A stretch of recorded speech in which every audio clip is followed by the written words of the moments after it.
Welcome to this week's video. We have some news to tell you. Some massive obstacles with the project. Let's be honest, life doesn't always work like that. The whole situation these 2 weeks has been a little bit stressful. We're giving you an update on our Mercedes Sprinter W907 that we are converting into a camper van, but we have a massive stumbling block. I'm Ryan. And I'm Danny. We have bought a Mercedes Sprinter W907. And we'll be converting it into a camper van to go to travel in the UK and Europe. Welcome to the channel. Hi guys. And together, We're the Mayor. Smiths. What's happening this week? We've got news to tell you. We sold our car, so we've got some spare money to pay for the engine to be redone. We are renting a car. We moved the van to a better parking spot to work on. It hasn't worked out staying at my mum's house in Norfolk, so what we've done is we've moved the van to nearer where the engine is, in the engine shop. The ground is better to work on the van, as in it's a solid ground rather than muddy ground. In terms of the engine, of course, because we're not doing any of the conversion there. It's just mainly putting the engine back, cleaning the engine bits and putting the engine back so that we can have it on the road. Yeah, so we only need another week's work to put the engine back. We've got a few bits in the back of the van at the moment, obviously we need to clear out.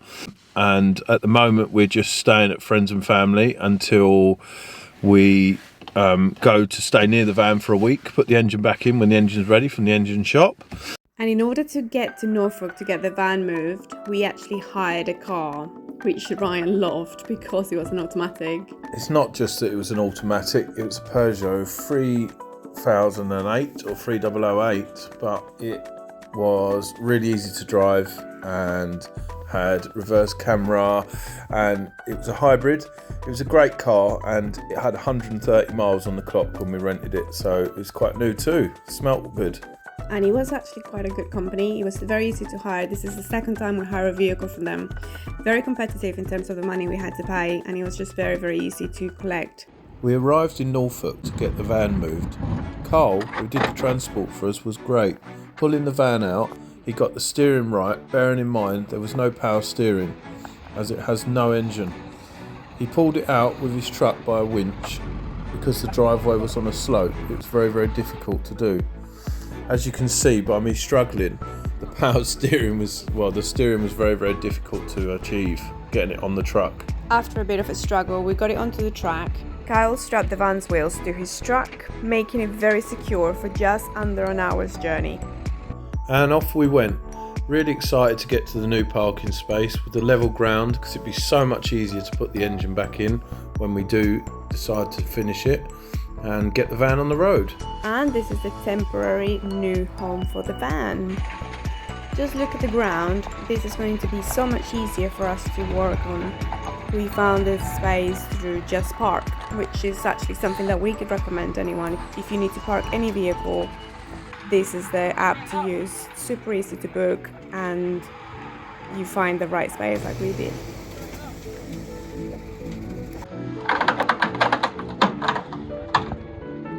We plan on the van being here for just over a month, where when we get the engine back from the shop, we can put the engine back in, put all the front back on, and maybe even prime the van before we hit the road. Once we're on the road, then it just becomes so much easier, and we'll finish the rest of the conversion. After the really good transportation of the van, we got Carl's details to recommend him here on our YouTube, just to show our support for him because his service was excellent. We've put the engine in the engine shop, so they're working on the engine, and we're not working on in the back at the moment because obviously our priority is to get the van on the road. Obviously we've had to sell our car to pay for the engine. We've got a few bits for the inside. We've got a Max X fan ready to fit. We've got the windows in. We need to spend probably a couple of £100 to get the bed in. At the moment we've got no electrics and no kitchen, but hey, Marketplace, we can get a free kitchen probably, Facebook Marketplace. So we took the head to the engine shop and it got all cleaned, and valves were checked and reseated. Camshafts were checked, and everything's okay, ready to go. Also, we've got the main block cleaned and everything all the timing done and rebuilt. We've got the pistons re-honed. I think we've got new pistons going in as well. After it all being cleaned, it will be rebuilt, fully rebuilt, with new tensioner, new oil pump and new pistons and new bottom end bearings, as we first wanted to do, and now we have the money to do so.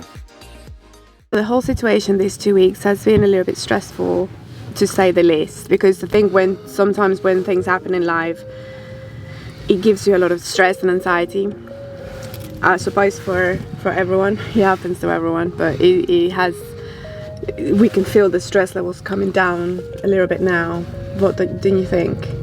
How do you feel about all the experience, the challenges we've had? I just feel like every adversary or every challenge in life just makes you stronger.